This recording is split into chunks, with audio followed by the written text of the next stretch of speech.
Is there anything I can do for you two? I'm afraid that Wangsheng funeral parlor isn't in the best state to receive guests.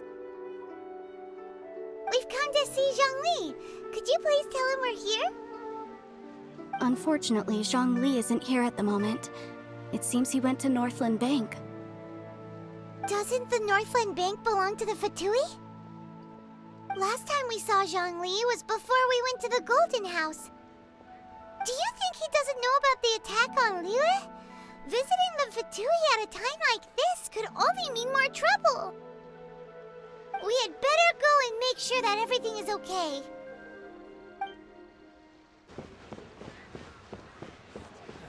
Where has Master gone this time? Jewelry's out of stock, but we have some new items in. What should I put in my mouth?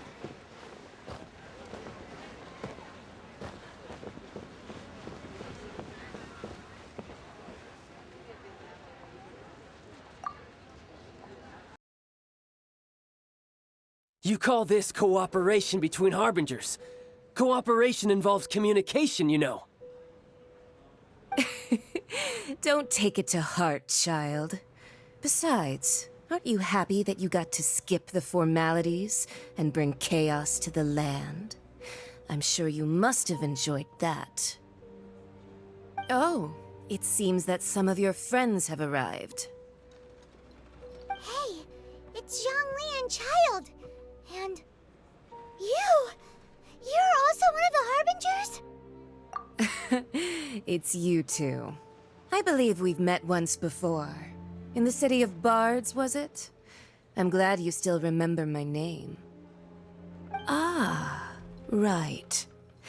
I imagine that it must have been rather hard to forget watching helplessly as something precious was snatched away from your friend. No, don't let her get to you! You've yet to gather the powers of all 7 elements, and our last battle at the Golden House was almost more than you could handle.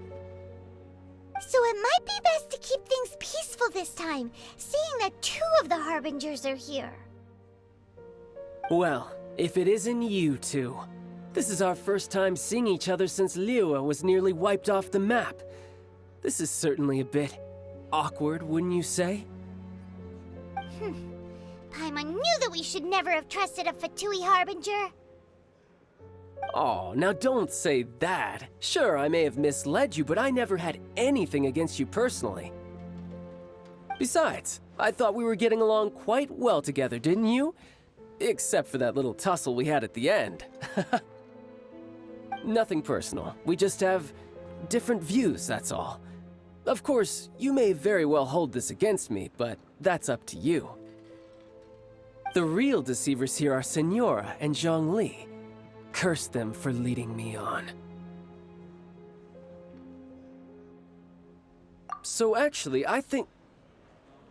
Stop wasting time, child.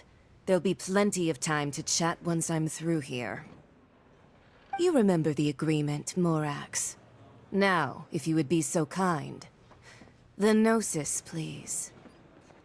What in the world are you talking about? The contract is fulfilled. That which thou seeketh is now bestowed unto thee. For my promise is solid as stone.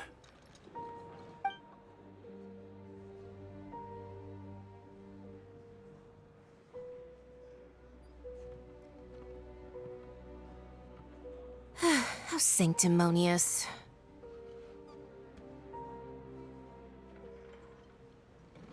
What? So you're the Lord of Chio? No, wait! That's an exciting twist and all, but why give the Gnosis to the Fatui? I do not give it for free. I give it as agreed upon in the contract. For it is a matter solely between the Tsaritsa and I. Yeah, you don't think you went a little bit too far with that whole fake death thing? Everyone was preparing the ceremony for you, and splat! This big dragon falls out of the sky, and all of Liyue goes into an uproar. Talk about a disaster. gathering all the forces that had been bubbling behind the scenes, and then stirring them together in a pot that was bound to boil over. That's what he wanted to see, am I right? Wait, what? Perhaps it's best that I explain. As you know, I've dwelt upon this world for more than 6,000 years. It is now 3,700 years ago that I founded Liyue together with the Adepti. Even boulders that can withstand whirlpools will erode with the passing of time. I kept convincing myself that cracks had not begun to form, and that the end of my time had not yet come. Until one drizzly day, as I was strolling along the harbor, I heard a merchant tell one of his workers, "You've finished your duties. Go ahead and call it a day." I stood motionless among the crowds, asking myself, have I already finished my duties? Oh, Zhongli. But as I began to consider relinquishing my divine role, I soon discovered that many reasons still remained to not hastily depart. Was Liyue, the city I had dwelt in for so long, already prepared to enter its next age?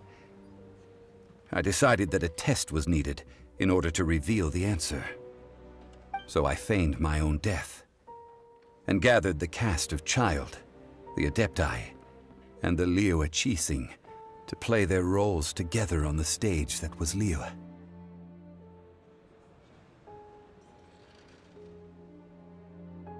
Indeed I was. The gnosis which I had kept for so many years suddenly seemed to have lost its meaning. That's right, which is why I continued to safeguard the gnosis until now. So you mean that if the chaos ever reached the point of no return, you would simply appear and use your divine powers to bring Liyue back under control? Of course, and it would have been all too easy for him too. Just as a child quickly matures after losing their parents, so has Liyue matured when faced with the death of its deity. In the end, the resolution to all that has transpired was even more satisfactory than I could have hoped for. Take the Adepti, for instance. Owing to their years of seclusion, they were the least informed. Yet when faced with a crisis, they commendably showed the greatest amount of restraint possible. Not only did they manage to cooperate with the Qixing, but in the end, they even made efforts to understand the hearts of the people. Credit is also due to Signora, the emissary dispatched by the Cryo-Archon to fulfill our contract. At my request, she kept everything she knew in strict confidence.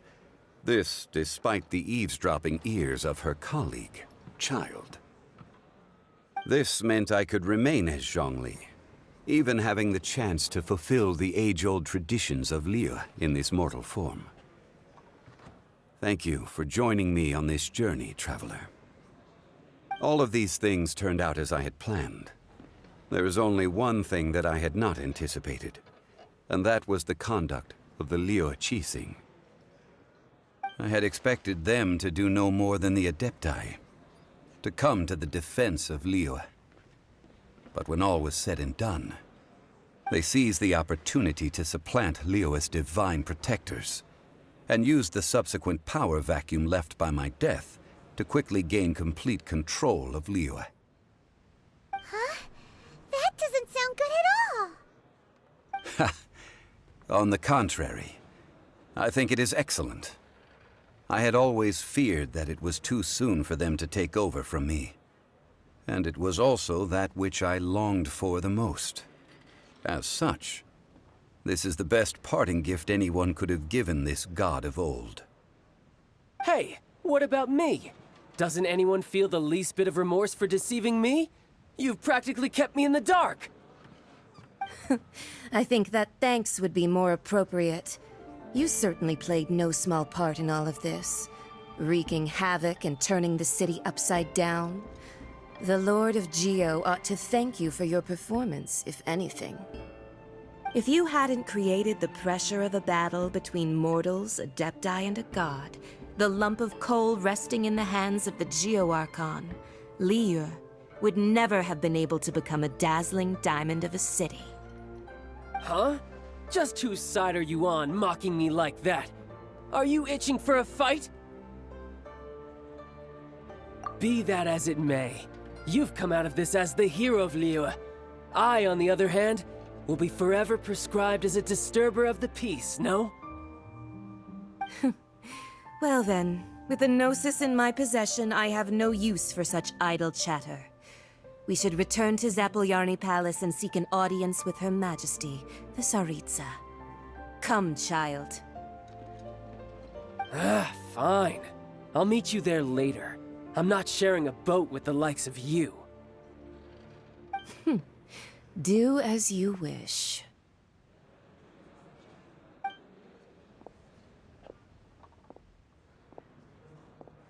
Now then, is there anything else you wish to ask me?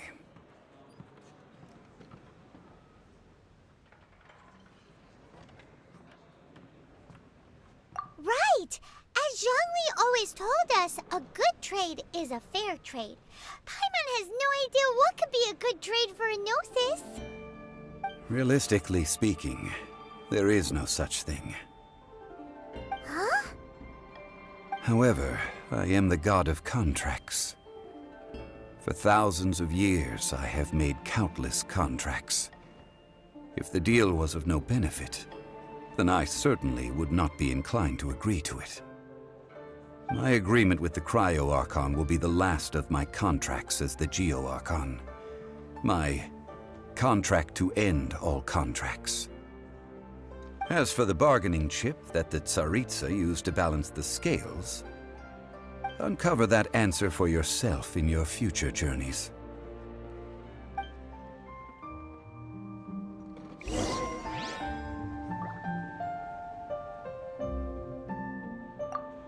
Paimon can't absorb so much information at once.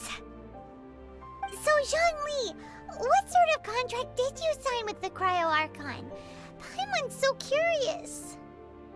One of the clauses of our contract was not to divulge any of its contents.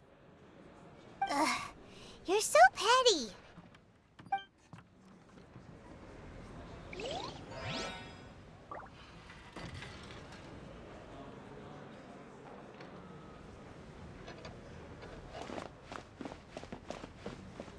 Best leave written.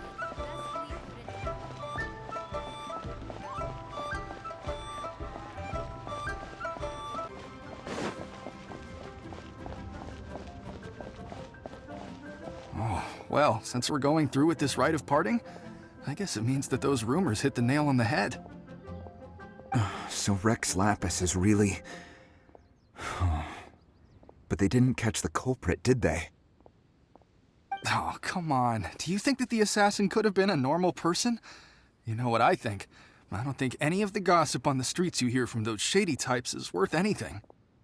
There's only one real possibility in my mind. I've heard that the assassin was that Fatui fellow. Youngish, pretty high in rank. I think they called him Child. The Fatui? They certainly are very suspicious. Who knows what those greedy, crooked folks... Shh! Lower your voice. If the Fatui catch you in their sights, Rex Lapis won't be around to protect you this time.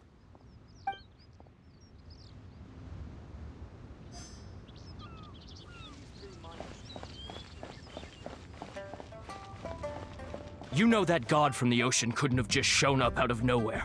I mean, it's been 2,000 years since Rex Lapis subdued it. Yes, and to think that this happened right on the heels of the incident with Rex Lapis, too. Say, do you think the person who assassinated our lord and released that evil god might have been one and the same? Now that you mention it, that's very possible. Yes, it's very possible indeed. I mean, it all fits together. That person must have colluded with the evil god to harm Rex Lapis. Oh, that wicked, black-hearted scoundrel. Still, what sort of supernatural prowess must this person possess to be able to do such things? I have never heard of such a person in all my years. Ah, forget it. Guessing's no use to us. Look, the Millilith over there looks like he's about to make an announcement. Let's hear what the Ministry of Civil Affairs has to say first.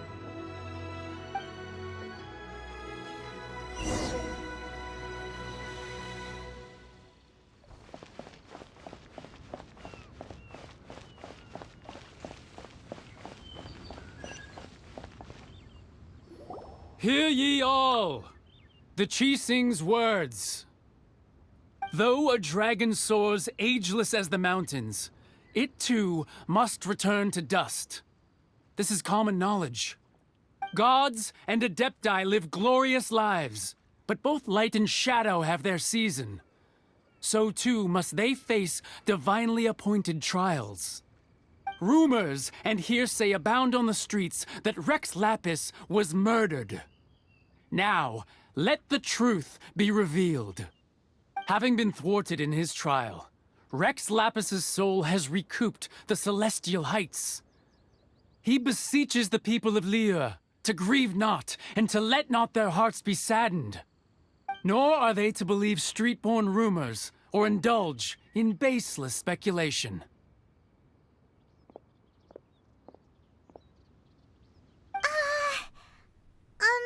Paimon needs a translation on what the Chising's announcement said. So that's how they're spinning it. Something feels off. Why would they suddenly give up looking for the murderer? Not to mention how this excuse sounds like something they just made up on the spot. Could the Chising already have known that Rex Lapis wasn't dead? But Zhongli said that neither they nor the Adepti knew anything. Did Zhongli tell them in secret after his gnosis changed hands?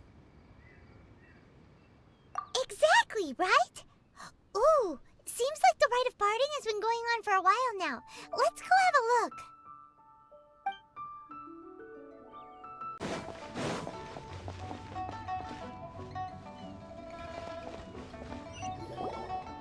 Look, it's Ningguang and Keqing. Are they saying something? Are their speeches over? As said previously, Rex Lapis's soul returning to the heavens is the end of the contract. And it is also the end of an era. 3,700 years of contracts burnt and reduced to ash.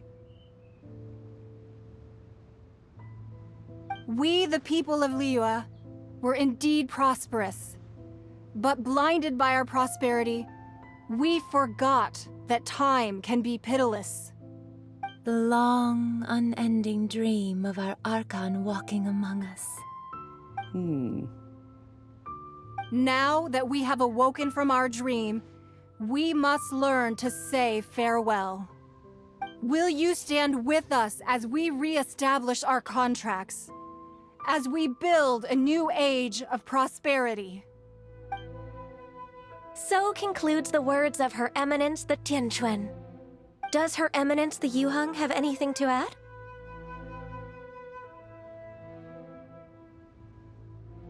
Huh? Is she looking this way? Traveler. Yikes! She really is looking our way! Is that the traveler who they say defeated the ancient god? So young. The Liyue Chising always repay their debts. And as you have heard, our eyes see far and our reach is long. Name your price. You deserve that much. Whoa!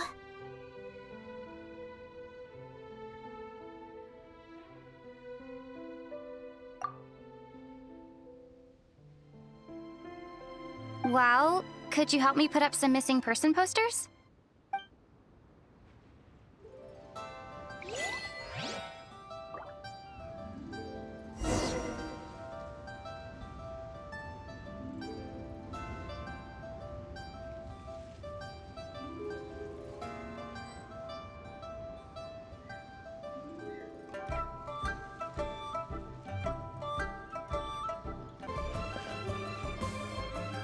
Roping you in was possibly the most masterful move we could have made. I believe that future generations will say so too when our deeds come up for their review.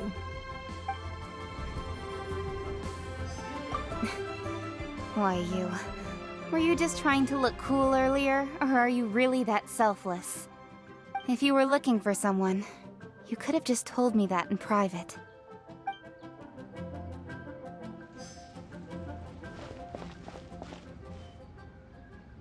The cleanup of the premises, managing the crowds as they exit, making an account of the rite. There's much that remains to be done. I didn't miss anything, did I?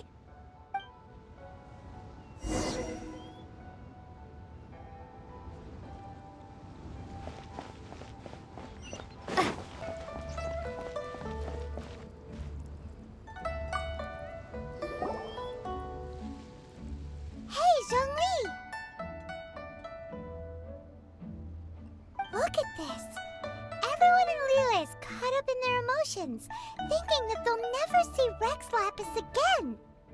And here you are looking all relaxed. Why would I not feel more at ease after laying down the burden I have borne for 3,700 years? Right. If the two of you can spare the time, I should treat you to a meal at the Shinya kiosk. Ha! That sounds like big talk, Zhongli. Paimon might have believed you if you were treating us to some third-round knockout, but you'd have to pay out your nose just to stand inside Shinya kiosk. Are you sure you can afford it? You're right. I do like the Mora.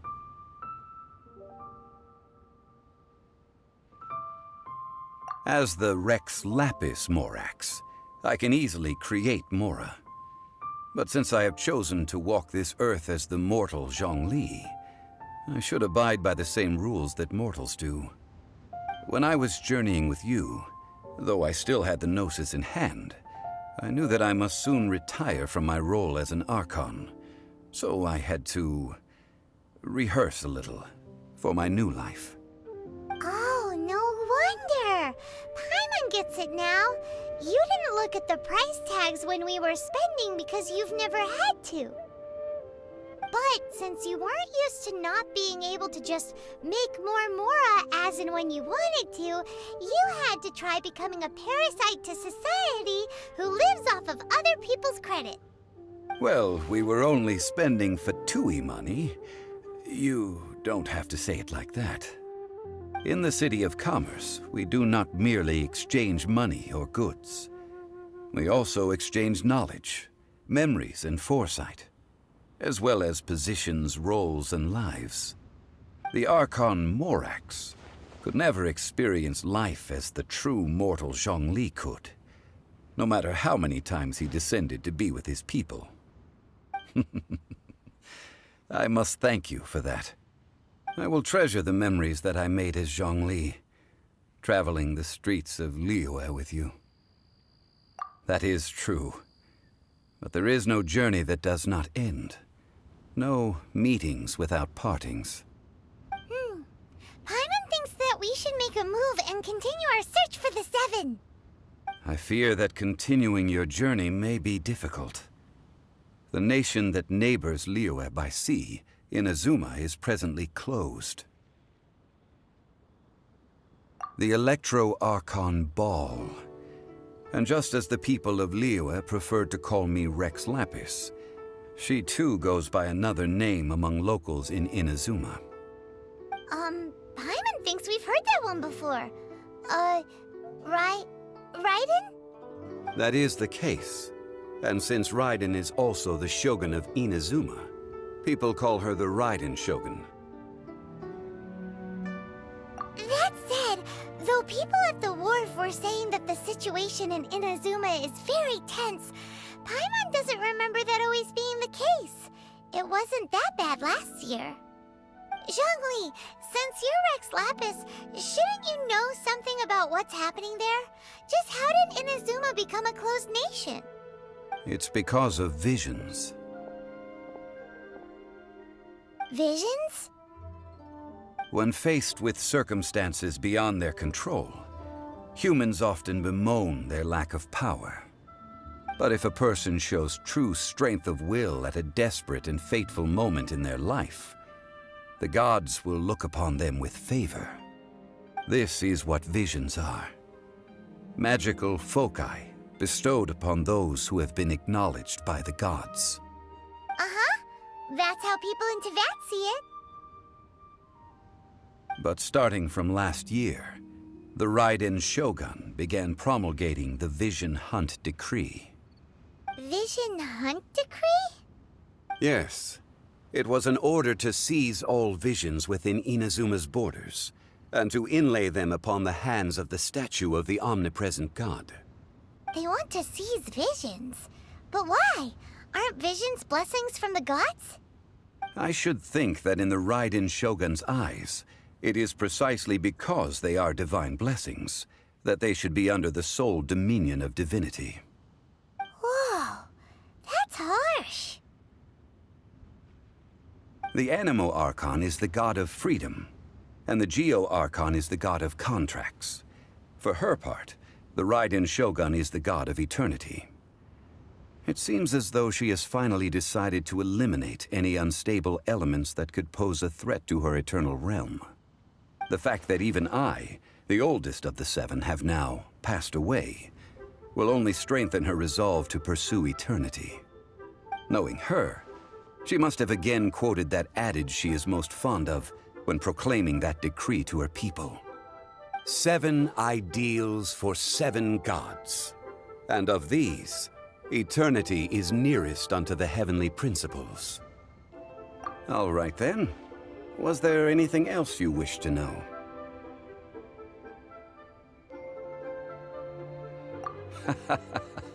Ah, that was a good one. Failing a divine trial. How they came up with that excuse, I will never know.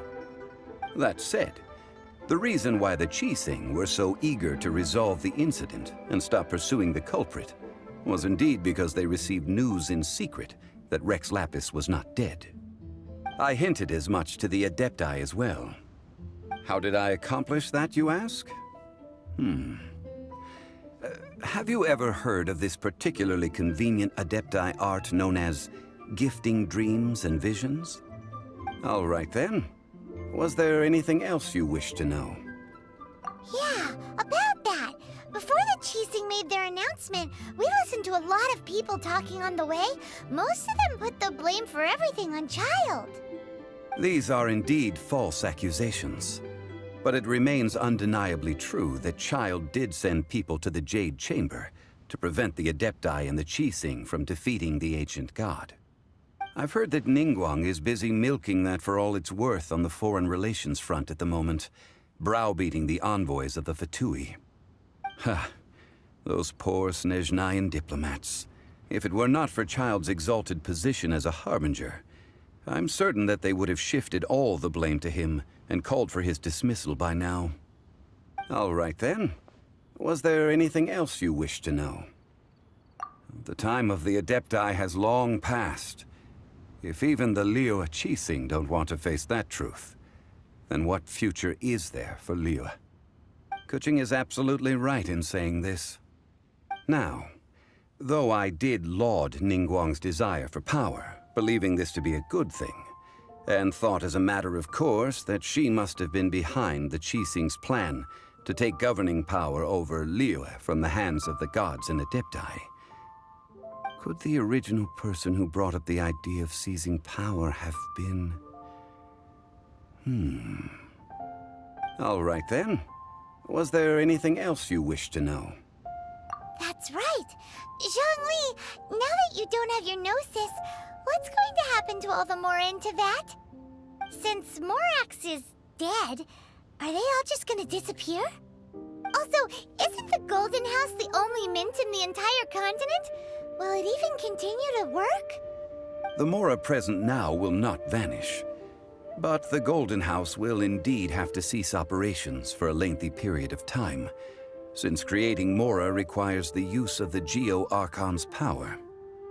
This is terrible! We're all about to run out of Mora! The world is coming to an end! Yes, this is indeed a major issue from a financial standpoint. Well, I suppose we'll just leave such troublesome matters to the Liyue Qixing to debate. Then, did you at least set some private funds aside for yourself? Oh, a private fund. This does seem like a good, logical, common-sense idea.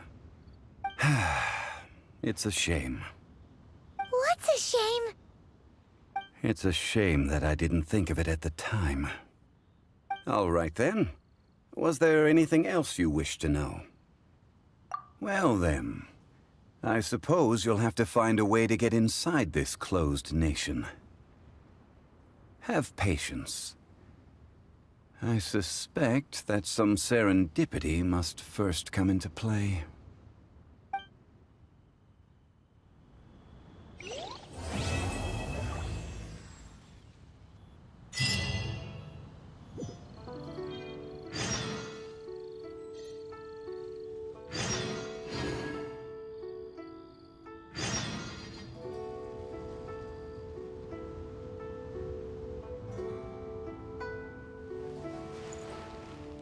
All right then. Was there anything else you wish to know?